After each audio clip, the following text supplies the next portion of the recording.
Hi there, my name is John Stevens. I'm pastor of Zion Lutheran Church in Oregon City, Oregon, and we are part of the ELCA. And welcome to Dollar Store Children's Sermons, where I take a look at the lectionary text and tie them to an item from the Dollar Tree, or the garage, or the kids' room, or the junk drawer.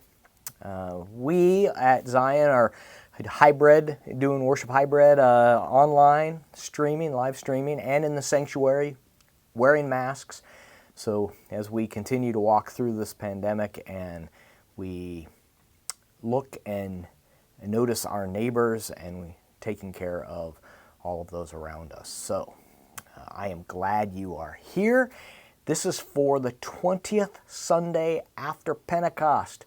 It's October 10th. I have to think about that for a second. For the longest time, I thought last Sunday was October 2nd, and so that puts all my Sundays a day early.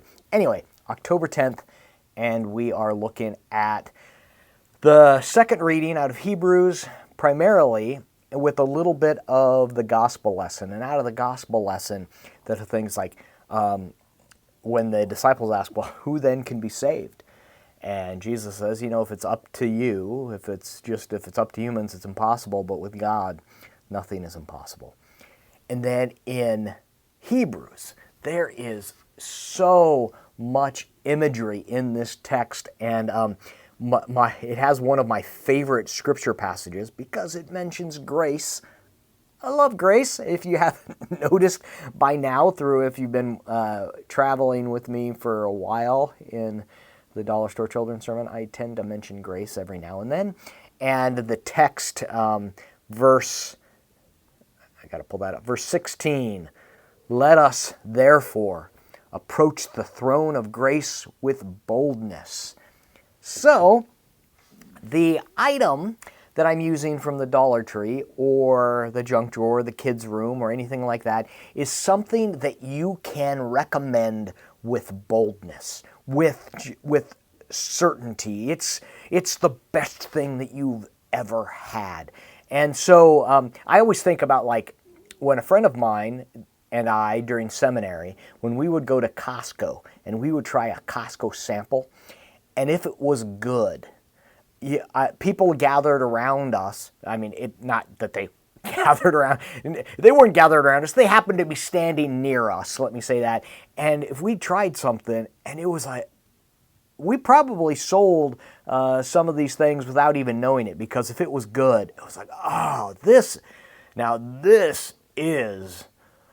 this is a small portable taco, whatever, portable taco. This is a taco in the pocket. I don't know, whatever. But something that you can recommend with boldness, with certainty, like this is the best string ever. I have tied plants up with this. My tomato plants are held up by this. This is fantastic. I got this at the Dollar Tree, and it's amazing. There's all kinds of yarn. You could even, tangent here, talking about string, you could bring in Monty Python, and one of the skits of Monty Python was how they could sell anything. And the guy goes, I've got 100 yards of string. Oh, I could sell that. It's cut up into small pieces. Oh, we can still sell that. 1-inch pieces. And then as they continue trying, we can do this.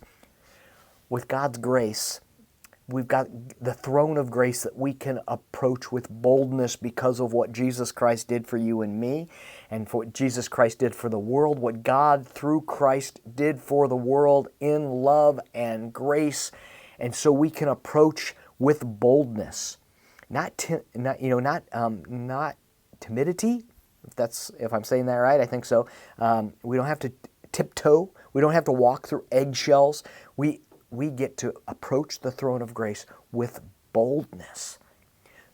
You could, if you want to not even take it a step further, have the kids come up in the altar area. Have the kids come up to the pulpit. Have the kids gather around the baptismal font. Have the places where grace is shared. Have the kids there. If you're worshiping in person and it's safe and you're masked and all that, but we approach God's grace with boldness. When we do communion, and have the kids put their hands out and yes, and they receive the grace of God. So that's the springboard, because it's, where the disciples, well, who can be saved? And we hear that it's not up to us. It's because of the grace of God, what God has done for you and I, and we can approach it with boldness. Have I told you about this string? This is like the best string ever. I love it. It's okay. Thank you so much for stopping by. Thank you so much for your partnership in this ministry.